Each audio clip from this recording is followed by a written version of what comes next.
The Forgotten Asylum. There is a place deep in the woods, far from any town or city, where the trees grow unnaturally thick, and the light barely penetrates the dense canopy. Locals call it Ashmore Woods, but it's not the forest that people fear, it's what lies hidden within its depths. Tucked away and long abandoned, forgotten by time and memory, is Ashmore Asylum.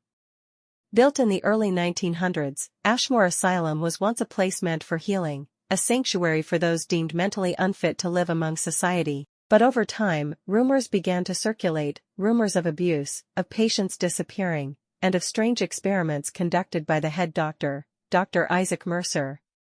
He was a brilliant man, but his methods were unconventional. And eventually, things went too far. In 1937, after a series of horrifying incidents, the asylum was shut down. All the patients were transferred, or so the records claimed, but some say they never left. The asylum fell into ruin, overtaken by nature, and over the years, it became a place of dark legend. Locals avoided it, claiming to hear screams from within, even though it had been empty for decades. That is, until a group of friends decided to go exploring. Chapter 1: The Dare. It was supposed to be a fun weekend, a camping trip to escape the stress of everyday life. Sarah, Tom, Mark, and Lisa had been friends since college, and they'd planned this trip for months. Sarah had heard about Ashmore Asylum from a coworker who grew up nearby. They said it was a place no one dared visit, especially after dark. Naturally, Sarah was intrigued. "Come on," she had said, grinning. "It'll be fun. We can check it out, take some pictures, and say we've been there. It's just an old building. What's the worst that could happen?" Tom was all for it, he loved anything that gave him an adrenaline rush. Mark, ever the skeptic, rolled his eyes but agreed. Lisa, on the other hand, was hesitant. She had always been sensitive to the energy in places, and something about this felt off. But she didn't want to be the one to ruin the fun, so she reluctantly went along. They arrived at the campsite in the late afternoon, the sun low on the horizon.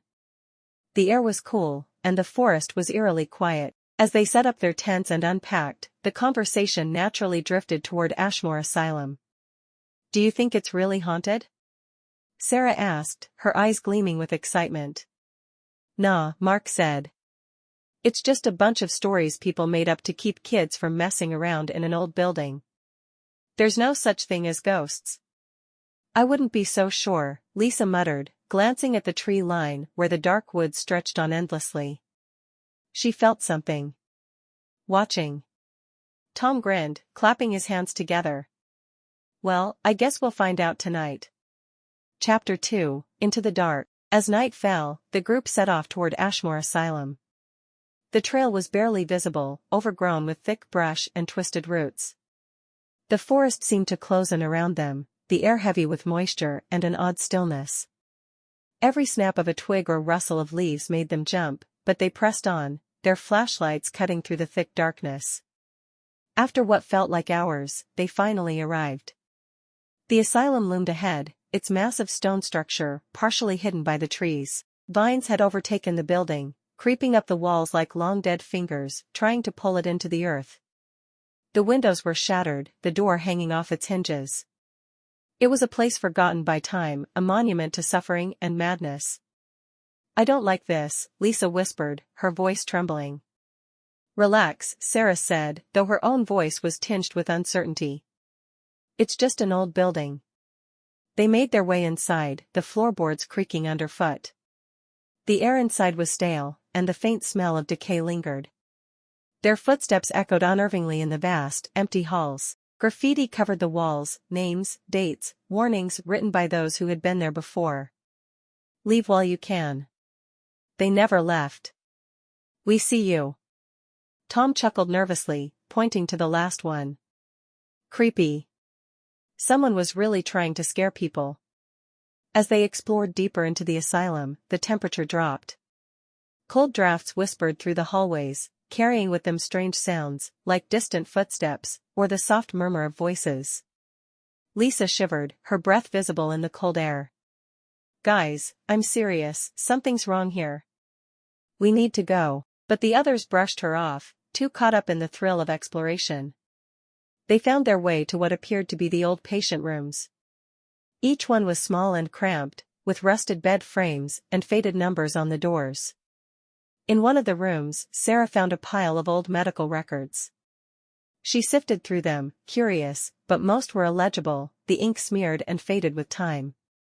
"Look at this," Mark called from down the hall. He was standing in front of a large door, its surface covered in deep, jagged scratches. "It looks like someone was trying to claw their way out." Tom's eyes gleamed with excitement. "Let's open it." They forced the door open with a loud creak, revealing a small, dark room. In the center of the floor was a rusty metal chair, restraints hanging loosely from the armrests. The walls were covered in more scratches, some so deep they looked almost fresh. As they stepped inside, the door suddenly slammed shut behind them. Chapter 3, The Haunting Begins. Panic set in as they tried to open the door, but it wouldn't budge. The temperature in the room dropped even further, and the once stale air became thick with an overwhelming sense of dread. Something was wrong, terribly wrong. "Let us out!" Lisa screamed, pounding on the door, her voice echoing in the small room. Suddenly, the lights on their phones and flashlights began to flicker. And then, in the dim, sputtering light, they saw it. A figure stood in the corner of the room, barely visible, but undeniably there. It was tall and thin, its face obscured by shadow, but they could feel its eyes on them, watching, waiting. Tom's voice trembled as he backed away. What the hell is that?" Before anyone could answer, the figure moved, fast, too fast. It crossed the room in an instant, disappearing through the door, which now creaked open as if it had never been stuck. Without a word, they bolted from the room, running blindly through the hallways. The asylum seemed to twist around them, the layout changing, doors leading to nowhere.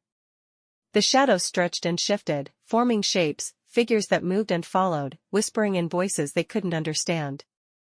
They finally burst out of the building and into the cold night air, gasping for breath, but the sense of relief was short-lived. As they looked back at the asylum, they saw it, figures standing in the windows, watching them.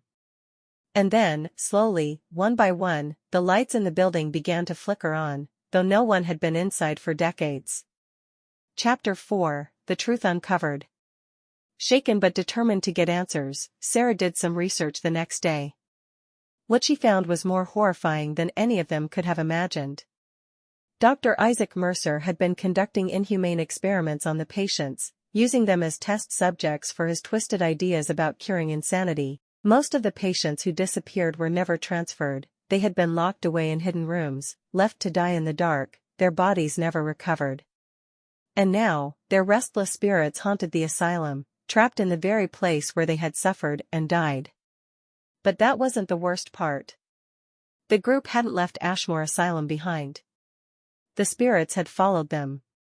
That night, as they lay in their tents, they heard it again, the unmistakable creak of a door opening, the soft shuffle of footsteps outside, and the faint whispers of those who had been left behind. One by one, they began to disappear.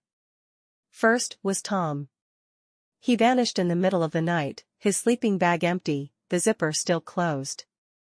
The others searched for him desperately, but there were no signs of struggle, just his flashlight, flickering in the dark. Then Mark went missing, his tent shredded as if something had torn its way in.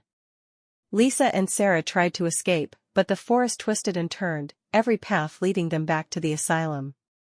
It was as if the forest itself was alive, trapping them, pulling them back toward the place they had tried to flee. Finally, it was just Sarah, standing alone at the edge of the woods, staring at the asylum.